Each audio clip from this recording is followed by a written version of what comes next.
It's hard for me to tell how loud it is over there. But for me over here, in my very own personal speaker, it's pretty punchy. That makes a terrific difference. And the sound is everything. The sound that you get from an instrument is everything.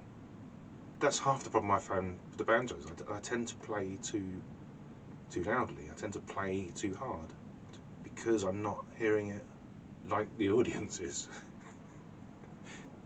And so I may very well look into drilling holes along the top side of my future banjos to allow myself a better representation of the sound that it's emitting. This tailpiece has massively improved the problem, but I was getting a slight buzz from this top string, but I don't think I am now anymore. I think it might have cured itself. This thing's still settling down a bit. They do, you know, when you make an instrument. It takes a while for it to get used to the idea of now being an instrument, rather than the collection of bits of wood and metal, and also the tension that is under from the strings. So it does take a little while to settle down. I was tuning this one up and it would drop fifths at a time, anywhere between 3 and 7 frets. So it took a few tunings to get it up to concert pitch. And it may well have gone out again by now. So it does take a while for them to settle down. Oh, I'm pleased with this. I just wish I could play it better. That would help.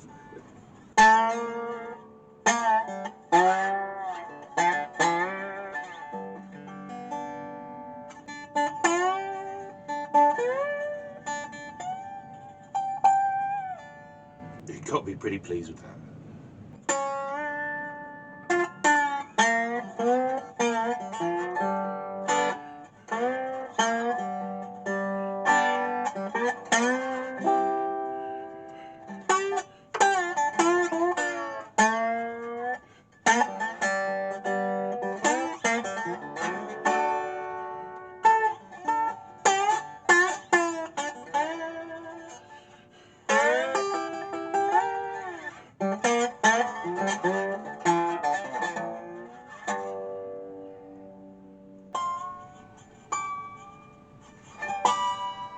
Yeah, double octave.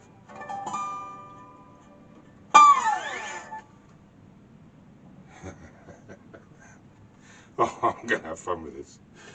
Oh, very pleased with that. Unfortunately, I'm going to have to put it all apart again in order to get a decent finish on it. I've got a little list of the issues that I need to resolve while it's apart. I've noticed you can see inside through my speaker, so I'll spray that black. I do want to have a plug-in for it. I'm very likely to want to record with it, and I can go through distortion that way. I can still record it acoustically and have a distorted signal and blend the two. And all I'll do is have a input down here. I'm not going to have any volume or tone or anything like that, just a small input. And this coach bolt I put in doesn't need to be quite so proud. It's good that it protects the gubbins that are proud of the butt of the guitar anyway, but it could come in by half a centimetre. It might just as well do. If I do that, it'll more readily stand on the floor up against the wall if that's come in just a little bit.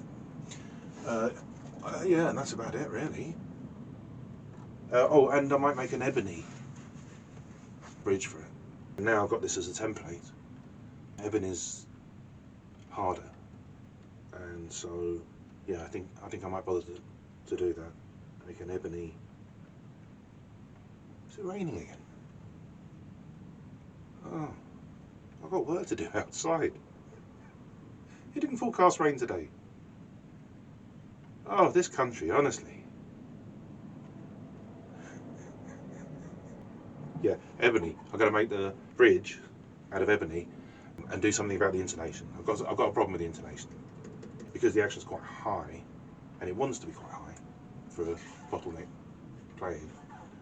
You don't want to be clattering on the frets because the action's quite high. Then the intonation is slightly out. I hadn't really calculated for that. The bridge needs to go back that way a little bit. I'm not entirely sure how I'm going to overcome that issue because it affects all the strings pretty evenly. It doesn't really matter if I'm playing with bottleneck, but if you try and play any chords or anything further up here, it's all going to be out of tune. So I'm gonna see if I can't improve it a bit, but I don't want to lose the character of this being a slide guitar. So the action is going to be high. It's going to be high here, and it's going to be maybe not this high, but it's still going to be high enough. Also, I think having thicker strings. These are quite light. I think I'll get those first, and then work out how much lower I can take the action. It'd be nice if I could play a few chords. Funny enough, this is a G, open G tuning, which is what the standard tuning for a banjo is. So actually I know quite a few chords. There's your open chord,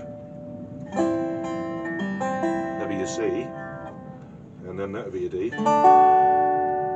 and then back to your G.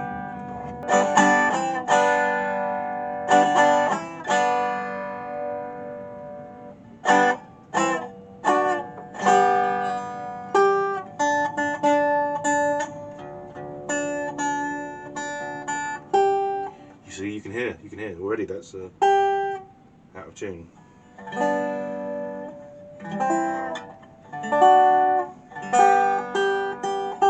So I've got to do something about the intonation. Maybe thicker strings will bring it back the other way. I'm not absolutely sure about that. They make a difference, don't they? Maybe make it worse. I'll try and answer that question, but I'll have to do something. This cover plate can't really go anywhere, but I could nick a bit more out from underneath. A little bit. Or maybe I could cut a bit of the cone off, gain another few mil. It's a bit late in the day for this. And bringing the action down a little bit. Maybe a combination of those things might improve it. But even if it never improved, it would just mean I could only play slide on it. I could only play any chords or anything up this end. Fine. And it would remain purely as a slide guitar. Or an ornament.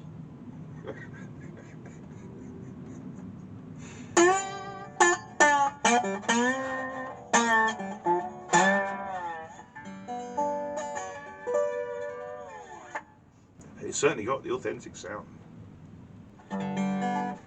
Great. Very pleased, really. I'll be sad to have lost the use of it when I'm putting 2 or 3 or more coats of lacquer on this. It's going to need it. And I've got to completely redo the neck. I started playing it before the lacquer had set. It's all turned into nasty black lumps. It's all going to have to be sanded down and started again. But yeah, great. Really pleased. I'm very, very nearly there.